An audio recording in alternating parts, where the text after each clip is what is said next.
A pair of young theropods look out over an apocalyptic wasteland. Corpses litter the shore.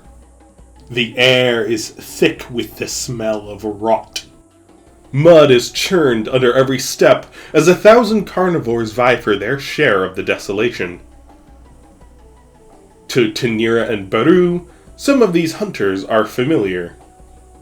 The Sulan, our twins accompanied down the valley. Jackals, foxes, and fishers they know from their home. Common cockatrice they remember all too well as rivals in their younger years, now less than a third their current size. Though there are no other Zentaur in the immediate area, our twins smell many others of their kind in this humid basin. However, many of the scents are new.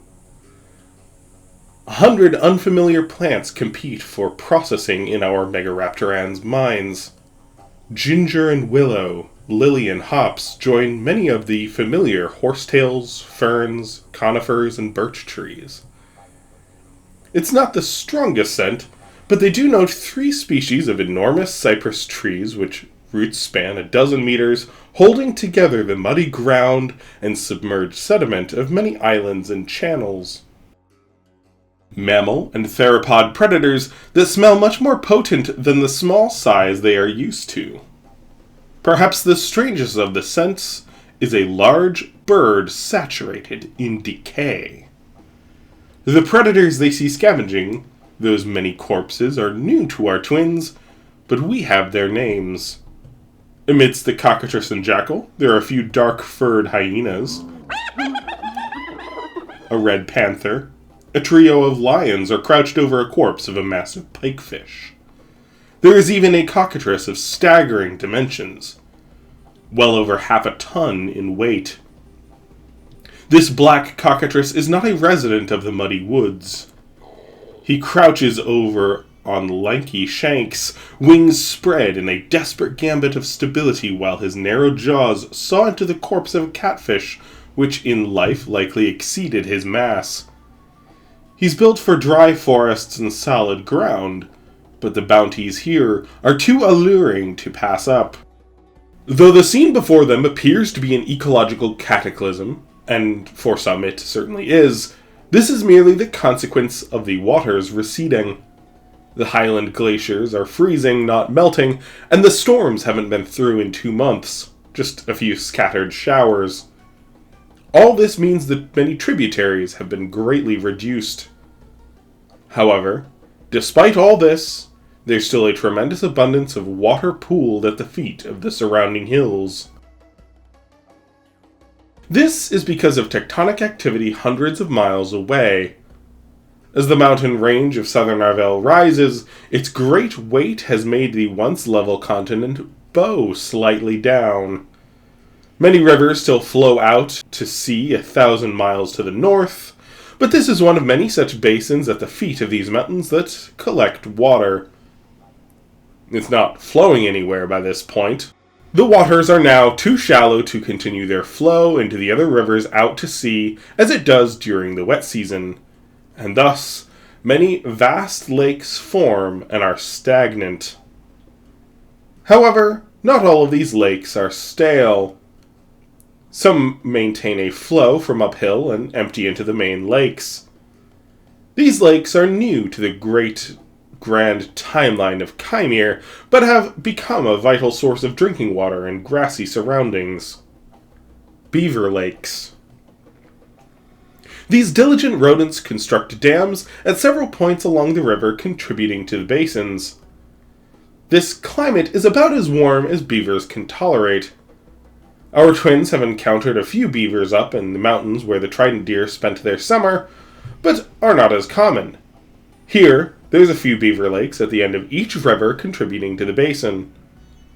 Healthy fish stocks and the crocodiles that hunt them are here in abundance. It's only after the beaver lakes, down in the basin itself, that the rot has taken hold. Even so, receding waters in the beaver lakes and the basin below has opened up a plethora of grassy meadows. Many in the wet season herbivores that rely on the abundance of trees have moved on to coastal forests. The absence of rains means the trees and leafy shrubs are dormant. Not much foliage for a browser here. However, for grazers, this dry season is their time of plenty. The abundance of deer is a familiar enticement to our twins, but the many fish trapped in the shallows or in sections entirely dried up is far more appealing. There's no effort that must be submitted. Plenty of food for all. To add to the buffet, the ground also provides a trap. Some of the remaining large herbivores, like Oliphant, a few straggling Baraphont and Casctar, and several new dinosaurs and mammals our twins have never met before, have found this place of plenty to be a death trap. Our twins and the deer can both walk on the dry mud without much difficulty. A nearby Baraphont proves not all are safe and secure. He has broken through the hard soil above and become mired in the still muddy soil below. In his struggles, he has become exhausted. Our twins join in the cockatrice and jackals gathering around the mired Baraphont. A red panther, one of Kaimere's saber-toothed cats, hops atop the Baraphant's back, claiming it as his own. Tenir'ha and Baru are now 5.5 years old. They each weigh over 300 kilos and could easily send this 100-kilo panther packing. However, with a rumbling squawk, the cat, jackals, and cockatrice all scatter. Our twins back off as well, ceding the carcass not out of experience, but following a collective worry. If something scared everything else, a shared caution is a wise instinct. An enormous bird steps out onto the mud flat. Like the twins, he has 3-toed feet that splay wide to keep his bulk from breaking through the mud. Also like them, he is of a shockingly light build. He stands over 3 meters tall and is quite robust, yet weighs in at over 800 kilos. Very large for a bird, but considering his enormity, it's still with an unnerving ease and agility with which he walks. This is Rashu, a fireback. A type of forest raccoon, also called terror birds. These hook-beaked killers are the second largest terrestrial predator in the region after Zentaur. He's not the largest of his kind, which can reach a ton in their largest roosters, but he's still a massive dominant male. Our twins back up. This terror bird is exactly the sort of vassal predator their mother kept away, and for good reason. At less than half his size, they would each be an easy kill, even combining their efforts. Thankfully, they are not why he's here. Like the cockatrice, his motions are methodical and conservative. He doesn't have a Zentaur's ability to keenly sense the quality of soil with each step, but he's still able to feel where it's most secure quite well. He's ever in a slight crouch, adding to his stability, and he's able to spread his wings and shift his head to keep level in these uncertain terrain. He doesn't bother showing off for his audience. Instead, his bright golden eyes are locked on his prey. A Baraphont of this size, just under 5 tons, would normally be far larger than anything that this terror bird would dare attempt. However, exhausted and in this compromised position, this convention no longer holds. The terror bird tests the response of the Baraphant's rear. When Rashu is confident his prey can't kick him away, the terror bird earns its name, beginning the harrowing task of disemboweling his prey. The Baraphont cries out, alive and painfully aware, but unable to escape. Our twins move along. There's other prey, and they've already learned an important lesson. They may have been among the top predators of the holler in their mother's territory, but here in the basin, they could easily be prey. A familiar scent on the wind draws the attention of both twins. Their elder sister, Shiraxa. They sprint after the scent. They haven't seen her since she followed the Oliphant to the lowlands a year ago. This excitement leads them to one of the drier islands. The scent is not fresh, perhaps as much as a week old, but still strong enough that the chorus of new scents, it stands out. In their excitement, they nearly collide with an enormous stone. However, the rocks begin to move. A new scent fills their noses. One they're used to, belonging to small burrowing sloths that occasionally encounter up in the valley. Aside from scavenging, they never ate these creatures, as they only come out at night, but they also weren't a threat. Not at 70 kilos in their largest boars. This beast, however, is much more than 70 kilos. Crouched and seated, its hips are still over 2 meters off the ground. As the massive armored tail curls and plants to facilitate stability, the creature rears up. Its bald head brushes against the lower branches of a cypress tree 5 meters above them.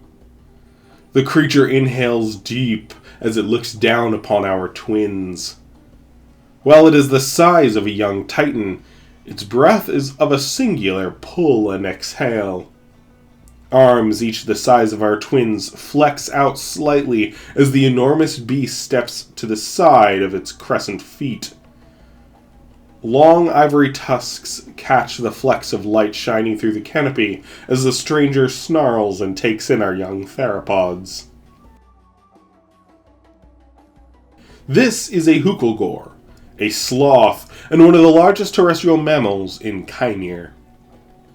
He is the biggest animal in this basin after the titans.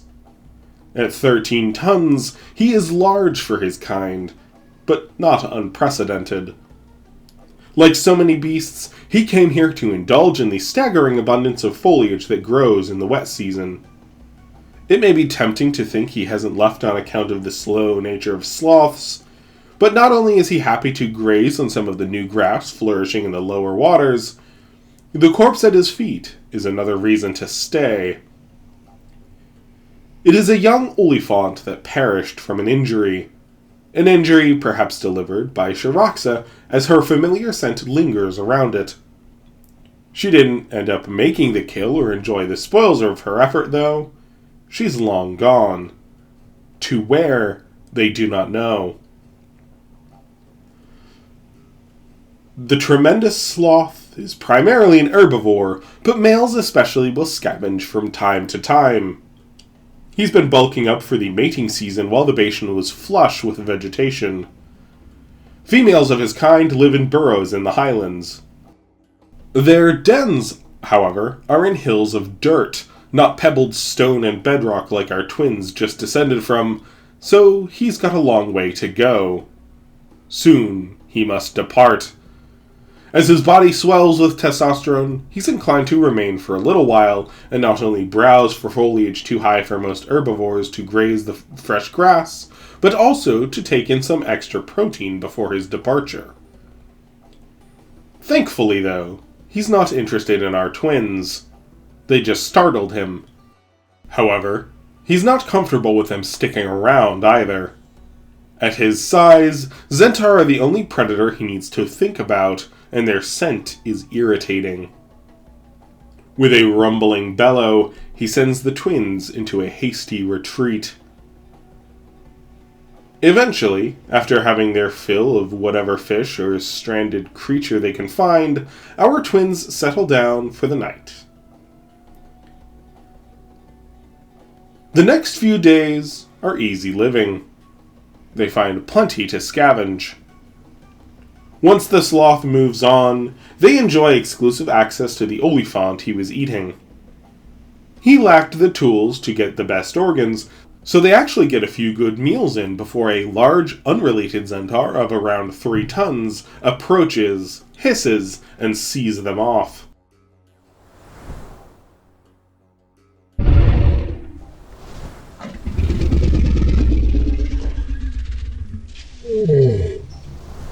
A deep, familiar rumbling catches our twins' attention. Though most of the sounds are too deep for us to hear, the twins can feel the reverberating infrasound as a dozen bellows inflate, then exhale.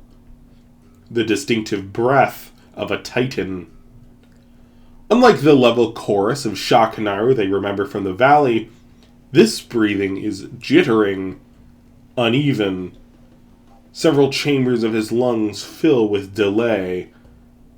His cough echoes through his enormous chest. Tenir'ha and Baru arise from their resting place in the thicket. They have long associated keratoderms with potential food.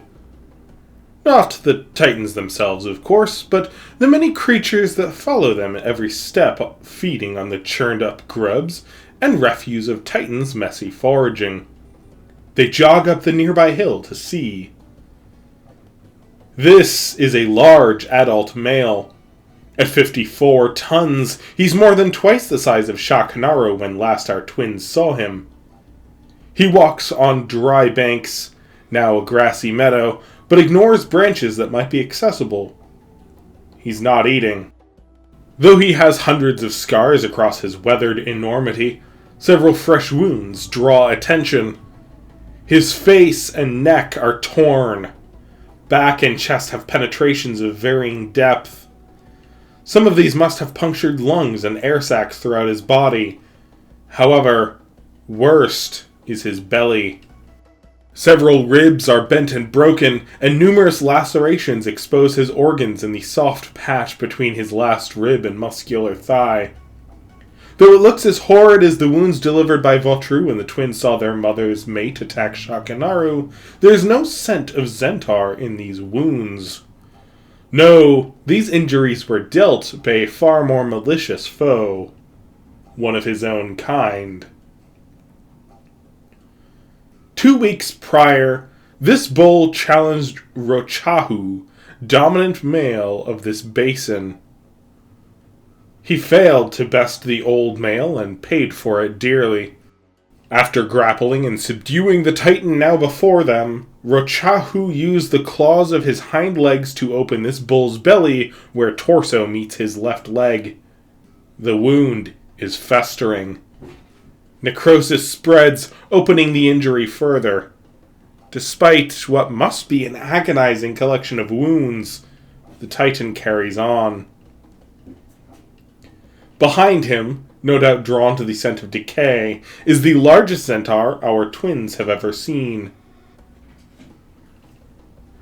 It is Asha, dominant female of the basin. At just under 11 tons in her seasonal peak and 32 years of age, she's a prime specimen at the prime of her life. She's had plenty of food in the drying shores, but the quarter-ton liver of a large male titan would be exactly the sort of meal she should pack in before laying her eggs. If she lets him perish of natural causes, this precious meat will almost certainly have spoiled before she gains access. However, keratoderms are resilient. He may survive. If he does, this will all be for naught. Even if he doesn't make it, he's still a formidable foe. For all his injuries, he's still over 5 times the size of this predator. However, Asha has been checking in on him for several days, evaluating his movements.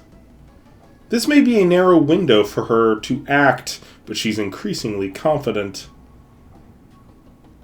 Though he's been on solid ground for much of the march, his foreleg slides, perhaps pressing onto loose substrate below. His right foot is wedged amidst the fresh grass. For a moment he struggles to dislodge his foot. This is exactly the sort of opening Asha has been waiting for. She silently jogs up beside him. While his attention is on his foot and hindquarters alternating to gain solid purchase, she's able to approach undetected. With a lunge, she jabs her jaws into his injury, latching onto it with long maxillary fangs, and pulls. Thanks to this being a fairly open section, she's able to quickly fall back unimpeded. She doesn't want to back up beside him as his tail could be employed, and ahead his arms could strike, or he could simply advance and shove her forward. As it stands, he would need to move to retaliate. As she falls back, Asha makes wider his injury and drags forth viscera. In a conflicted effort to simultaneously move back and lean toward his attacker, the injured bull shifts right. As this is his trapped leg, he can't quite catch himself, and he falls onto his side. Asha steps back, letting go of his entrails so his fall doesn't hit her in any wild kick. Before he can collect himself, Asha closes in. She runs a circle around and plants a foot on his neck before biting down at his throat. Our twins cannot see the worst of it from their vantage as the Titan cries and tries to kick forward and fend off his attacker, but they hear crunches and tears as she bites open the base of his stretchy, leathery neck. Like any Megaraptoran, she might normally try to employ her arms, but in this instance, she seems to have relied upon her jaws. This prey doesn't need to be bled or wounded. He merely needs to be put down. It takes a long time. Her jaws aren't powerful enough to force through, nor are her teeth serrated enough to cut, so it's a lot of gripping and tearing. Finally, the broken god stills. His huge torso deflates as all of his many chambers exhale their final breath. Asha is on a mission. His gastralia, or belly ribs, prevent her from easily opening his torso to get his liver and other prime organs, but he's already got an injury that allows easy access. He's lying with the worst of it exposed, but she's still wary this early after a kill. He could be alive, or even spasm in death, and it would only take a single kick to end her life. She seems to decide approaching the wound from his belly side would be too risky. Also, she looks around. Though she's the largest predator in the basin, instincts of caution yet abound. This is also the time of year when males come from far afield. She already has a mate for this year, one back by her nest, and another male at this stage only poses a threat since she's already gravid. After a few more bites to the neck to ensure the Titan's demise, she wanders around his back and chews at the wound, opening his belly further. Thankfully for her, the corpse is now still. Following the removal of the entrails in the way, she shoves her head into his torso and withdraws her prize. It is an entirely satisfying meal. Once she's had her fill, Asha abandons the kill to go rest and digest. She will no doubt return, but for now, the carcass belongs to the scavengers. The twins must wait for the larger subadult Zentaur in the basin to have their fill. Several terror birds come next, taking whatever organs are left. At 300 kilos, Tenir'ha and Baru do enjoy a meal before the hyenas, cockatrice, and big cats get a turn. Though we might marvel at the enormity of the carcass, our twins show no such reverence. To them, all this is just a meal, nothing more. Though the twins hunt and scavenge for other things, this corpse yet provides for almost a week's worth of food. There's still hide and tendon to be had, not to mention plenty of meat, but our twins lose interest once the muscle goes bad beyond what even their hearty stomachs would comfortably take. Still sufficient for the likes of hyenas and cockatrice, and the twins could surely get by on it if they must, but Tenir'ha and Baru are much more interested in fresh meat. The trident deer are yet in abundance. The new meadows afford our twins plenty of opportunity to stretch their legs and chase down their favored prey. They have competition in the form of hyenas, cockatrice, and sulan, but they're often able to pack in a good meal before having to depart. Eventually, though, the lush meadows that filled out the depleted shorelines also suffer from the lack of fresh water. The deer must spread out, and doing most of their grazing at night, they aren't much in the concentrated herds that make hunting easier for our twins. In this increasing challenge, Baru and Tenir'ha must learn how to hunt new prey.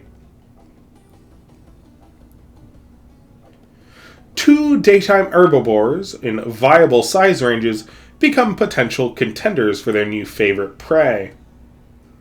First is the dromornithid Geniornis. Called the uru uru in the local dialect, these large birds are wetland specialists that enjoy a wide range of foliage.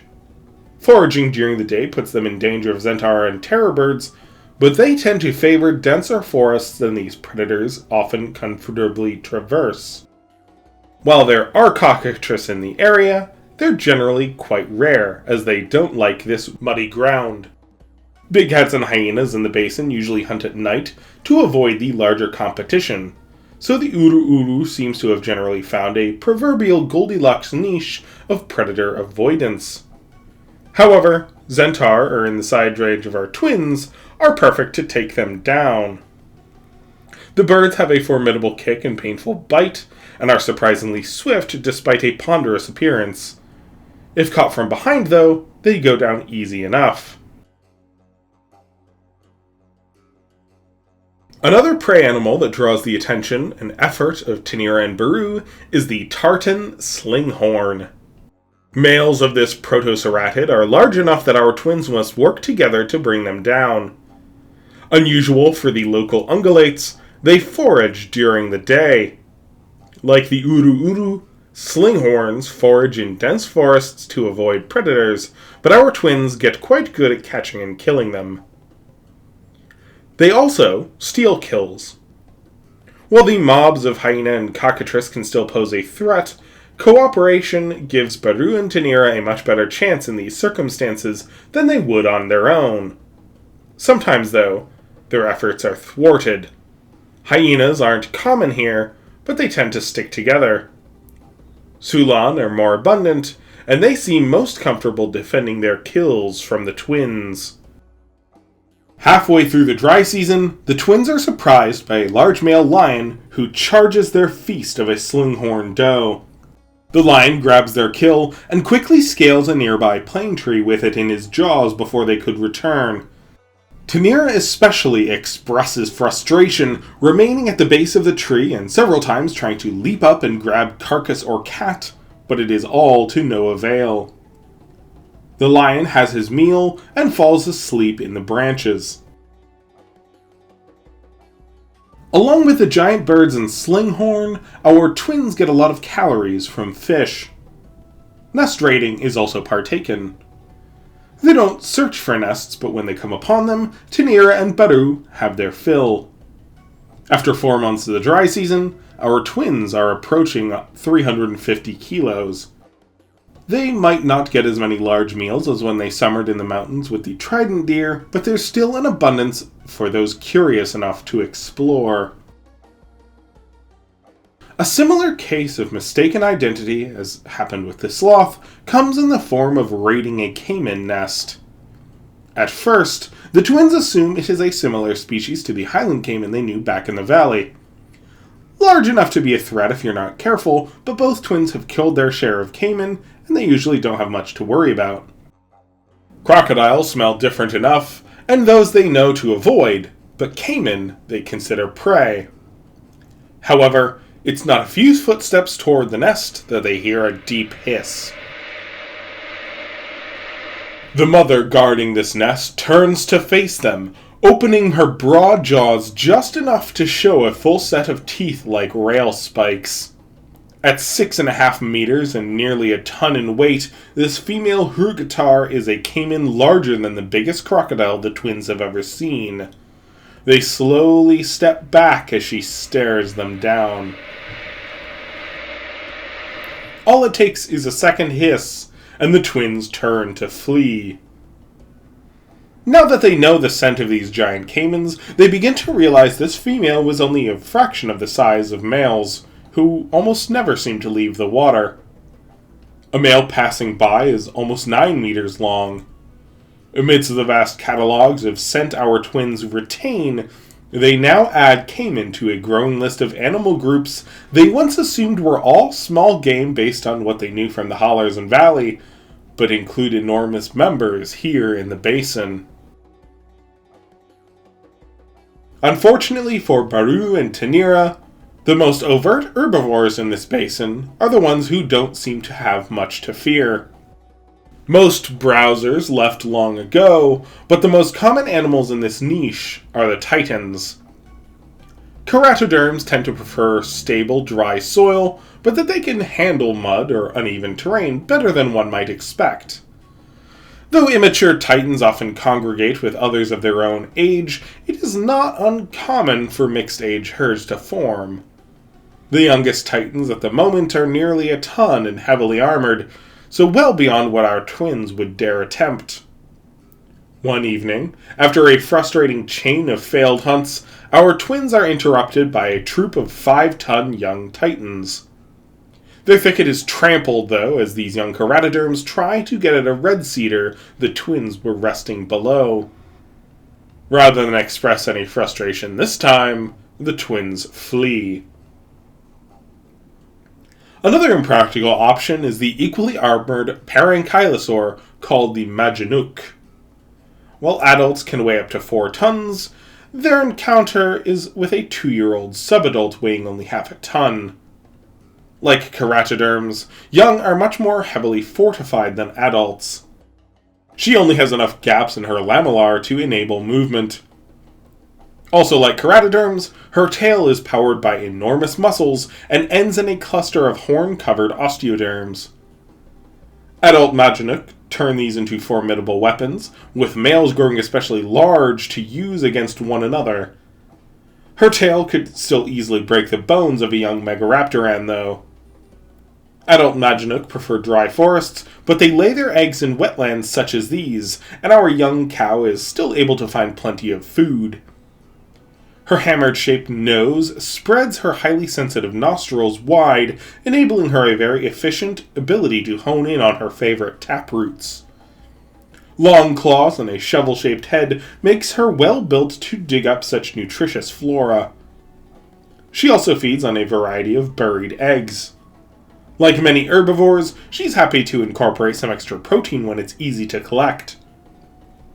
When our young try and explore her as a possible prey option, she alternates between hunkering down so the only access is her hard-swung tail, or charging to trample and kill. Thankfully for the twins, they're able to evade, but after a few close calls, Baru decides it's not worth the risk, and Tenir'ha follows his departure.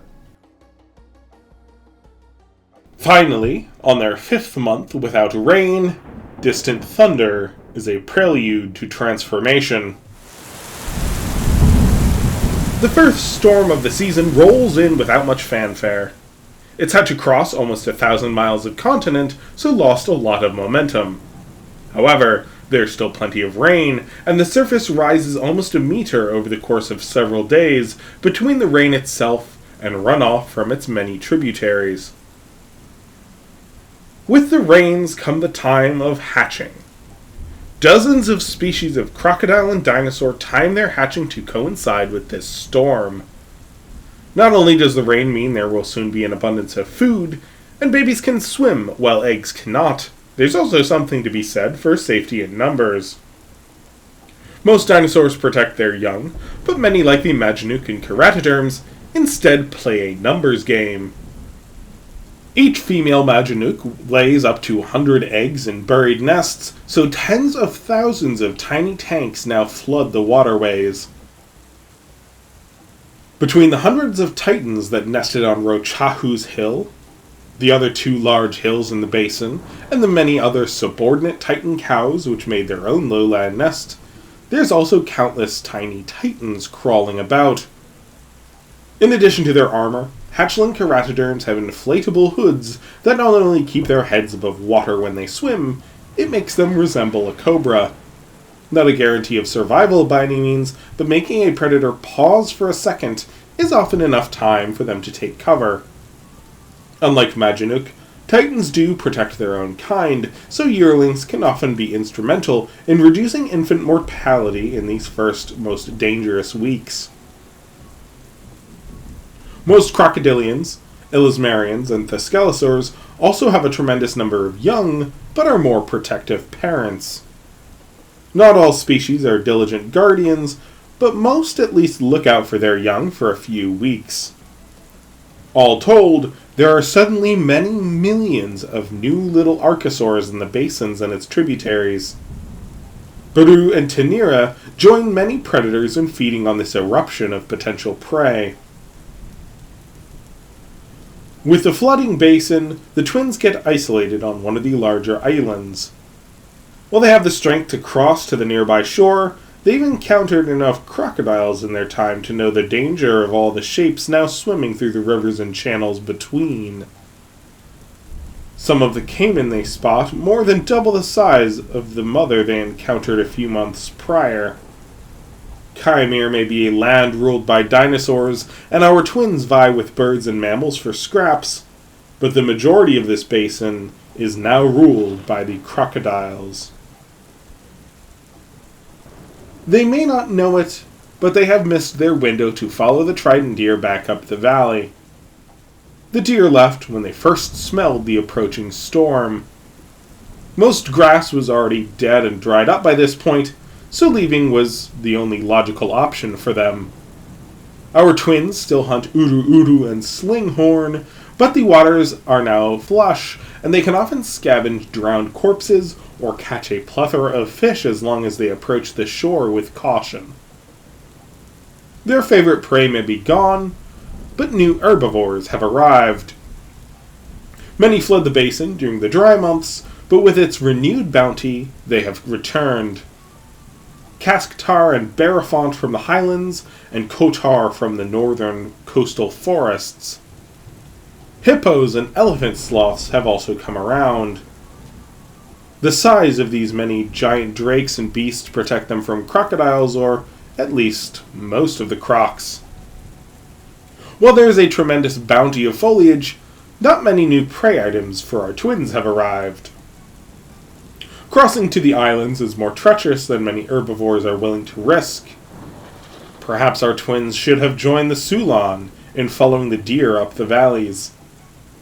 It's too late to follow them now.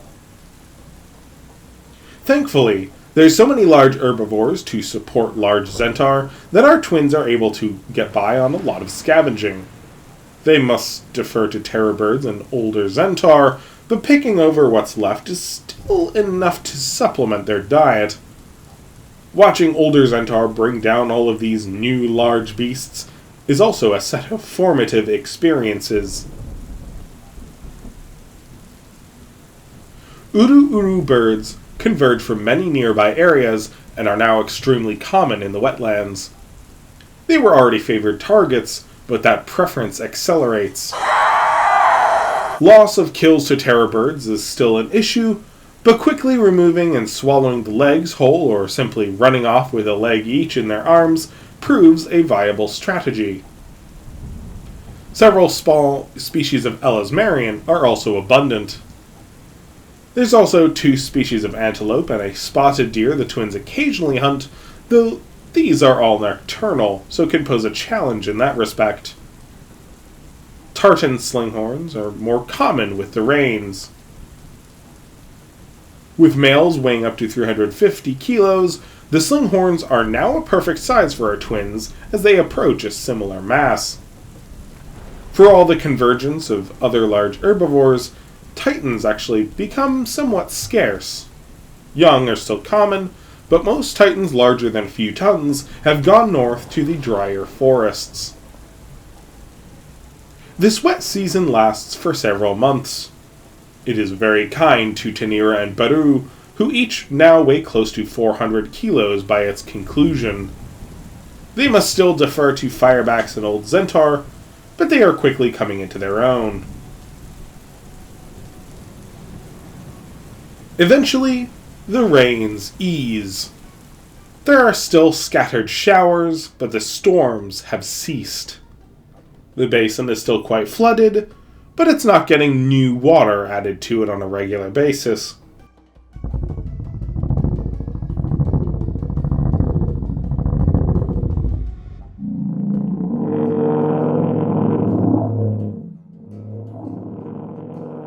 For several days, 3 resonant calls echo throughout the vast basin. On each of the 3 great hills, all far apart within the basin's 50-mile breadth, a Titan bull has staked his claim. Loudest and nearest to the twins is the central hill of Rochahu, king of the basin. Though there are other nest sites between the smaller hills and basins of nearby mountains, his is by far the largest.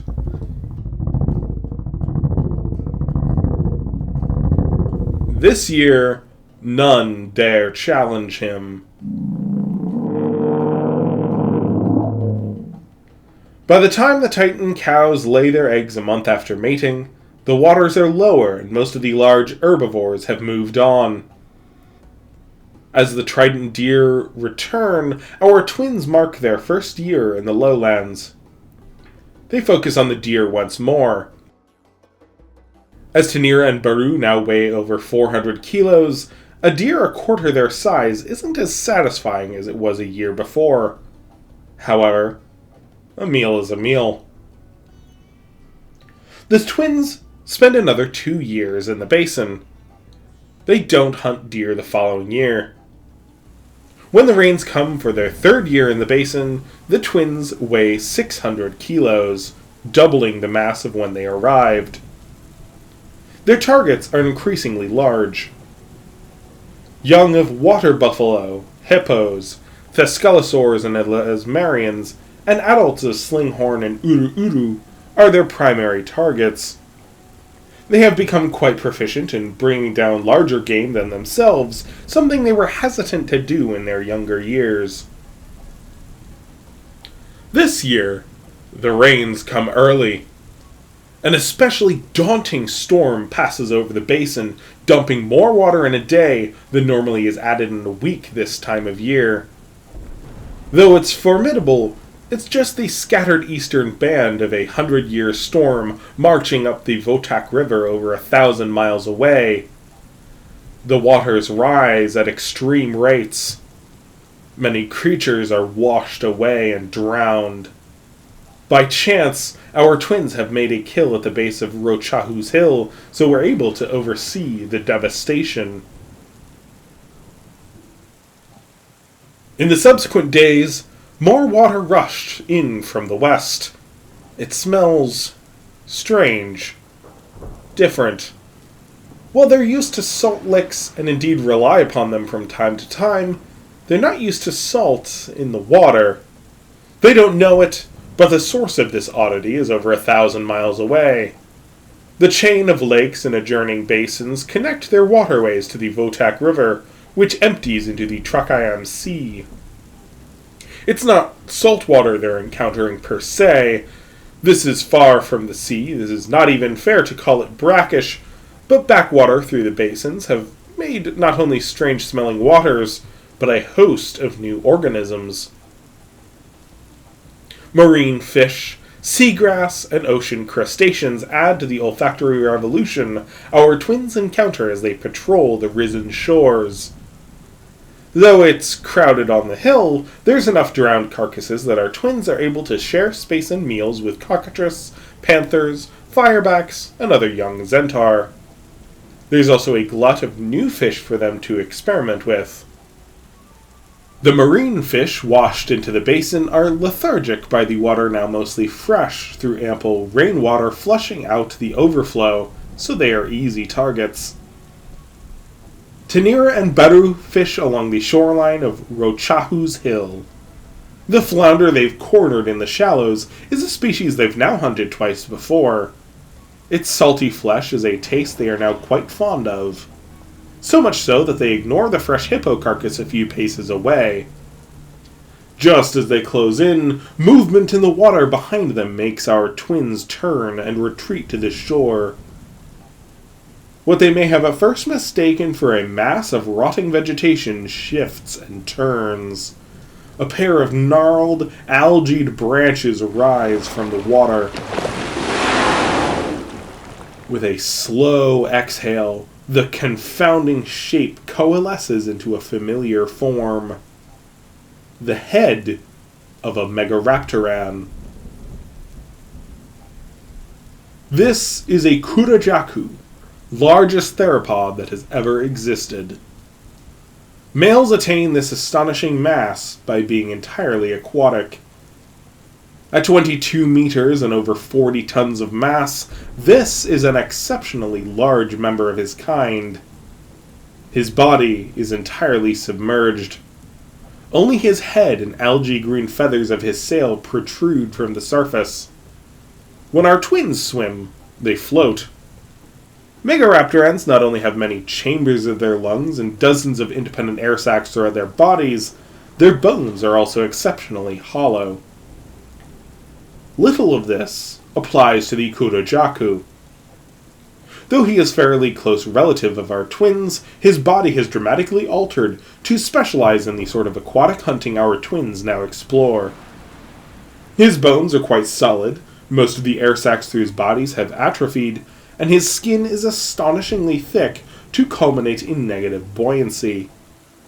While he retains unidirectional breathing in many chambers of his lungs, he still sinks. All this density means he's actually barely capable of truly swimming. It may be surprising to consider this as an adaptation to aquatic life, but it's a trait shared in life by the hippo carcass our twins now hide behind. It means he doesn't need to expend any energy getting to the substrate, where he can then run along at surprising speed on the bottom. Very short legs may seem counterintuitive for this lifestyle, but it's concentrated in the lower leg to reduce drag. The enormous muscles connecting leg to tail are still at full length and strength. He's been in the inland sea for the past several decades of his life, and a scent of brine is his prelude, even as the fresh rains have washed away much of the initial salt of the past few days. He got washed into the western basins. Perhaps he got turned around, though it's equally likely he found nothing approaching competition and has quite enjoyed filling up on the abundance of trapped or drowned megafauna in high waters. He continues to approach, though thankfully for Tenir'ha and Baru, it's not the twins he's after. They scatter as he nears the hippo carcass. The waters here at the base of Rochahu's hill are too shallow for him to traverse normally, but at his age he's too large and front-heavy to stand, so he merely slides forward on his belly in the mud. His huge jaws sink into the hippo's legs. A fang, over a foot long, buries deep into the hippo's flesh.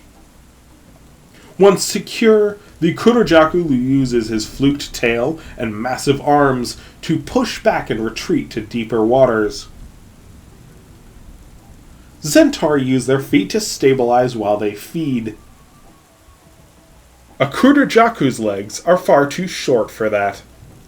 Instead, he uses his hands to press the corpse against the bottom of the lake.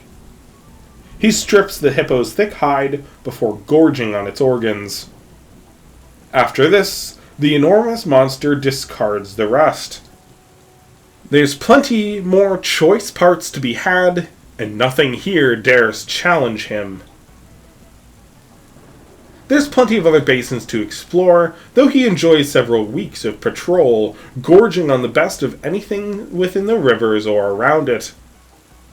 Even the largest caiman or Queen Asha would be effortless for him to kill. Only the large titans prompt his departure from a given region. Eventually, though, he does leave, heading west and presumably back toward the Votak River and his preferred habitat in the shallow inland sea. Our twins grow an additional 100 kilos throughout the next 8 months of the wet season. The rains persist longer than usual. An abundance of foliage means an abundance of life. Though our twins still occasionally hunt together and always sleep side by side at the end of the day, mostly they're patrolling on their own. They're now large enough and game sufficiently abundant that they can reliably get what they need on their own. Though they are given respite for a few weeks while out on a hunt, the twins are surprised by a late storm. Baru has wandered far afield in his hunt. Before he can return, the storm has made the rivers rise, and a mile of channels suddenly separate him from his sister. Tenir'ha and Baru call out to one another, but eventually exhaustion gets the better of them, and they retreat to higher ground. Though a storm still passes overhead, the Titans are ready to mate.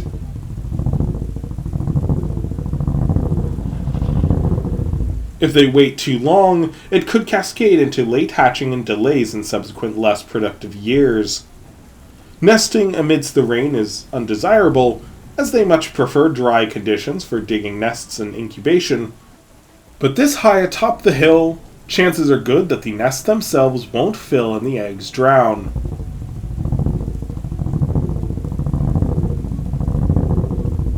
Rochahu stands atop his tower, calling all the cows in the basin below to make their way to him to mate. His challenge rings out to any contestants. Again, none dare answer. Shakanaru is foraging between two of the massive nesting hills. At 25 tons, he's still a long way from being able to challenge a dominant bull like Rochahu. He passes near a small hill. Shakanaru smells a pair of female titans, perhaps taking refuge there.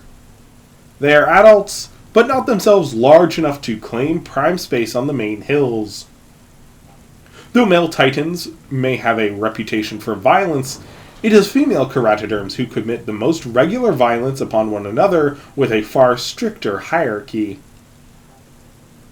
The young subordinates like these would not be tolerated on the main site. Laying too close to older females could see their clutches crushed, or perhaps even themselves killed. Shakanaru does not call out to them, as that might draw the ire of Rochahu or one of the other dominant males, but he does approach. The females awaken at his arrival. He begins the slow process of inflating his neck. In youth, this resembles a cobra's hood. As an adult, it just serves as a display structure. He also fills in the pads of his face. These sacs all take a while to inflate. Though they are protected by a thick, flexible throat skin, they are all sealed tight in his throat at rest, so it doesn't impair his breathing. As they're separate from his conventional respiration, it can take a while to inflate. The two cows seem impressed, receptive. They circle him, and both approve. It is a brief courtship. Unlike the dominant males, who defend the nest site after mating and often for a month or two after the eggs are laid, Shakanaru leaves before sunset. He isn't in any kind of position to defend them or their nests. If another subordinate male were to mate with them and father some of the clutch, so be it. This is not something that Shakanaru can afford to invest in. If he tried, one of the 60 to 80 ton dominant bulls would answer his songs with a swift kill. He's faster than them, but that doesn't matter if he were trying to defend this small hill. All he can hope is that the rains cease by the time they are ready to lay their eggs in a few weeks. A wet nest this close to water might drown the eggs, and it's certainly close enough that any number of raiders could wipe them out. Compared to the 50 or more eggs a dominant female might lay, these two probably won't lay more than 10 each. While these offspring of dominant females on the hill have a much better chance of survival, there are far more young and subordinate females like these, and their young will still make it to adulthood from time to time. Asha has been calling out for several days. She's been approached by several suitors, but none have quite captured her fancy. Soon, she will likely have to settle. An unappealing prospect, but the reality of being as large as imposing as she is. Baru isn't far. He's still several years from maturity, but as he's separated from his sister, it seems boredom has drawn him toward Asha's song all the same. An old bull olifant passes near her territory. He smells her markings and keeps a general distance, marching along the bank of the opposite shore. At 7 tons, he's among the largest of his kind. Like Asha, he's also looking for love. However, he'll never get the chance. Though he's keeping a vigilant trunk toward Asha's territory, he doesn't smell the Megaraptoran downwind. The adult Zentaur who now cuts through the jungle isn't the resident queen. Baru doesn't recognize him. It's a stranger. He rapidly closes the distance toward the bull. Before the olifant can fend off with his tusks, the Zentaur deftly grabs his head and turns him away from his own body so he can close in. Despite the muddy ground, the Zentaur rears up a foot and plants it on the olifant's hips, pushing him down. Once in this position, his arms are employed, with one piercing the back of his ribs and the other opening the olifant's throat. It is a swift execution and one backed by clear expertise. The proboscidine is dead before he has a chance to slump to the ground. Though normally this would be a time for opening the carcass, this stranger has other plans. At 10 tons, the Zentaur is not so large that dragging the body of such a massive olifant is an easy task, but he doesn't seem to mind. With huge arms flexed, the stranger pulls the corpse into the water.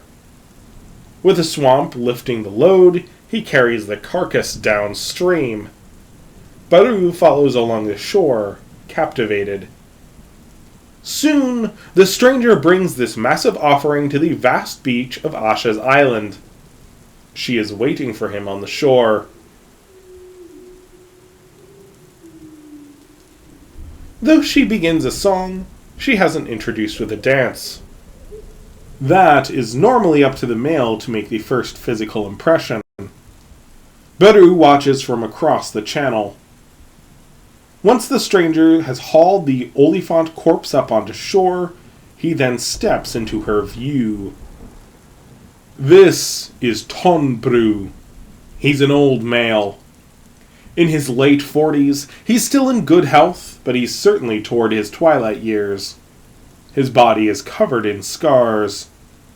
Perhaps most horrid is a wound on his snout. This is the consequence of a fight with another male 2 decades prior, wherein his opponent's fang tore along his maxillary pad, and the lower teeth closed to remove much of his snout. Thankfully, the wound didn't reach the sinus pad, but it was a very close call. He has also had several scrapes and scars on his chest from both other males and battles with prey. The end of his tail also has an old injury that never quite healed, so feathers don't grow along a fairly wide patch. His right foot also has a mangled first toe from being stepped on by a relative of the olifant he now stands above. Though he lacks the grace of a younger male, he makes no effort to hide his injuries, spreading his large arms and standing tall in a proud display. Compared to most, his is a simple dance. Perhaps he's tired from the hunt, or maybe it's just a matter of confidence. Tonbru has fathered close to 200 Zentaur in his 3 decades of maturity. He didn't mate at all last year, but that's because he didn't try. Asha is his first attempt this year. He's perhaps of an age where, if he's not impressed, he won't even bother. He did bring her several tons of meat and a 40-kilo liver to kick off their relationship. Nothing to sneeze at. She can smell this as fresh. A testament to what he brings to the proverbial table. Asha is also not short on confidence. She's large, has ample fat reserves, and defends a massive territory in a highly competitive basin. Though she alternates her steps to show she's coordinated and in good health, she doesn't commit much flourish or acrobatics. At this, he actually seems impressed. Both Tonbru and Asha seem to appreciate a simple and direct approach to courtship. Leave the theatrics to the young lovers who have something to prove. After Asha feeds on the liver and he consumes the heart, the pair retreat into her territory to mate. Perhaps in an effort to find a way to her brother, Tenir'ha has wandered several miles north. He may be to the southeast, but maybe she can find there's an easier crossing in this direction. Perhaps she remembers a passage from earlier hunts. As evening comes, she will likely need to settle down and resume in the morning. Before she even begins a search for a dry place to spend the night, a scent in the air catches her attention. Shiraxa! She hasn't smelled her sister in several years now. The scent is fresh, maybe a few hours old. With her snout high, Tenir'ha sprints through the damp ferns after the smell. She slows along the sloping edge of a hill. The cliff falls a few meters toward a vast stretch of cypress swamp below. In this open space, Tenir'ha tries to take in a fresh scent.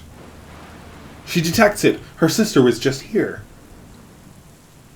Tenir'ha spots a silhouette under the cover of tree ferns back down the slope whence she came.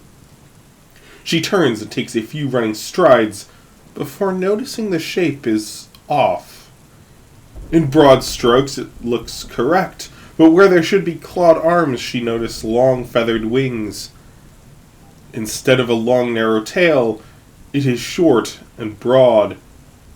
The eyes are locked on her and seem to be about the right size of a Zentaur's head, but with a slight turn, she notices the hooked beak of a terror bird. This is Rashu. He's got 100 kilos on her and is far taller. As he approaches, his wings fan open slightly, but he's still hanging low. He makes no sound. This is not a threatening advance. When she first met Rashu, she was small enough to be overlooked, chased off, dismissed. Given her greater speed, she likely wouldn't have been worth the effort. Now, however, she is competition worth eliminating. Normally she would flee, especially without Baru having her back. However, perhaps in the excitement of sensing her sister and the uncanny replacement of what she anticipated was an ally, instead being a foe, Tenir'ha stands her ground. It's not a resolute challenge. She's openly nervous, hissing and shifting her weight, but she doesn't run. As his eyes narrow, Rashu charges. Though for a moment it looks like she might finally run, Tenir'ha flexes her feathers and meets this horrid bird. His head snaps forward. The great hook of his beak penetrates deep into the base of her neck. She retaliates with a bite of her own, but only takes a mouthful of feathers. With a step back, Rashu lifts Tenir'ha off the ground and casts her aside. She manages to land on her feet, but nearly falls as he dislodges his beak and snaps forward with a kick. His sickle claw, coupled with staggering strength, pushes her to the ground with a crunch as his foot injures her shoulder. Tenir'ha is down, but she quickly snaps her own leg out at her assailant. As he is lunging for a killing bite, her foot lands hard, jerking his head back. She kicks again. This time she fails to make contact, but at least he has fallen back, shaking his head in confusion. She rolls away from him and lands on her feet in a crouch. With a nudge of her snout against the ground, she stands with another hop back to retreat as he lunges to close the distance. Her right arm, where both bite and kick landed, hangs limp at her side. Her left is held strong, its claws curled back and ready to strike. However, before his attack comes, a shadow passes over the setting sun. Shiraxa crashes into the terror bird. Her jaws clamp halfway up his neck and take him to ground. They slide a meter down the muddy hill in their scuffle. Despite the length and flexibility of his neck, her position is superb for restraint, as he's not able to rotate enough to employ either beak or claw. Lucky for him, she's in a poor position to use her hand claws, but her feet lash out in a kick at his back all the same. Her legs are strong enough to carry her 2.5-ton body 60 kilometers per hour in an open sprint. They may not be her primary weapon, but each kick is a devastating blow. When she opens her jaw to get a more secure bite after they have slid down the hill, he lashes forward and away. They both right themselves immediately. However, Shiraxa slips for half a second, and that's enough time for the more sure-footed terror bird to get a head start toward the trees. Though Shiraxa is faster in an open sprint, the loose ground doesn't allow her to make good use of this speed. She gives a brief chase, but it's clear Rashu is no longer a threat. With the rising sun, light illuminates that Tenir'ha and Shiraxa are reacquainted. They must have found a dry enough hilltop to spend the night. It's still raining, but has slowed to a light shower. After picking over the carcass of a water buffalo, Shiraxa sets off to the north. Tenir'ha doesn't hesitate to follow. No doubt some part of her still wants to find her brother, but in the moment, going after her sister seems the proper course. Baru returns to the channel, but after a few calls, he gives up. Tenir'ha is too far away to hear him. She doesn't respond. For a few days, he lingers nearby, scavenging and fishing to pass the time and sate his hunger. He's lonely. Zentaur are solitary animals as a general rule, but not all individuals follow this species norm. He's had companionship his whole life. Yes, he's been hunting on his own for most of the season, but it was ever to his sister that he returned. Eventually, even this light rain ends. The dry season has begun.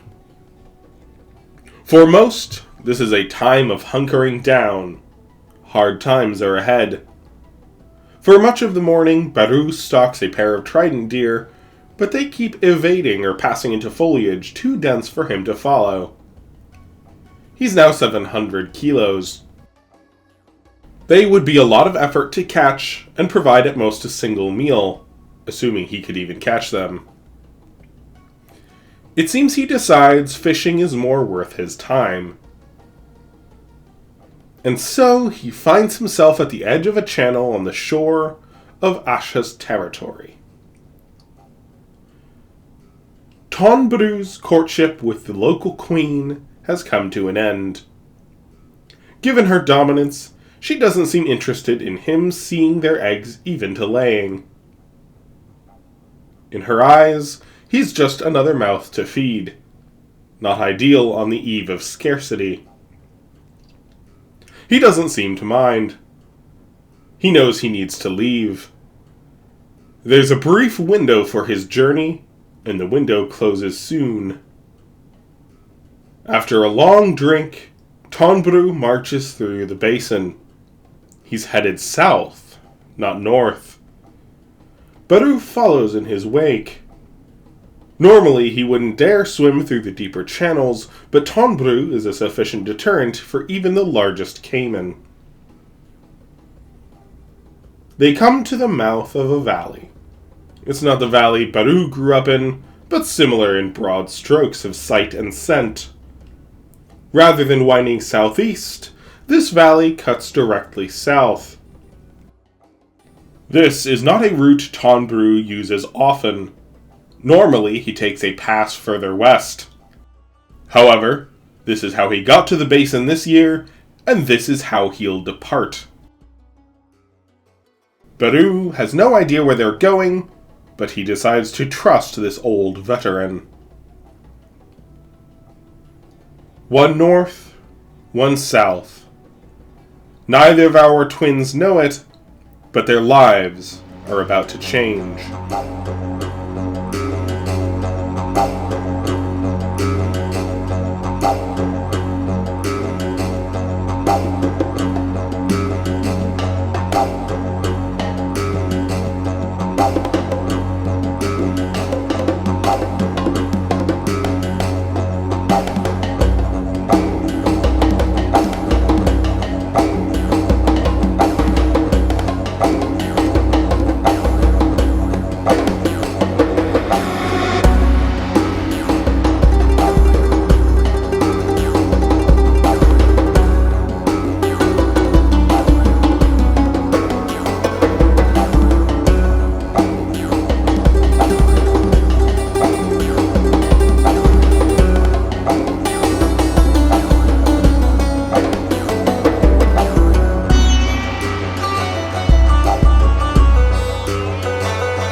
Bye.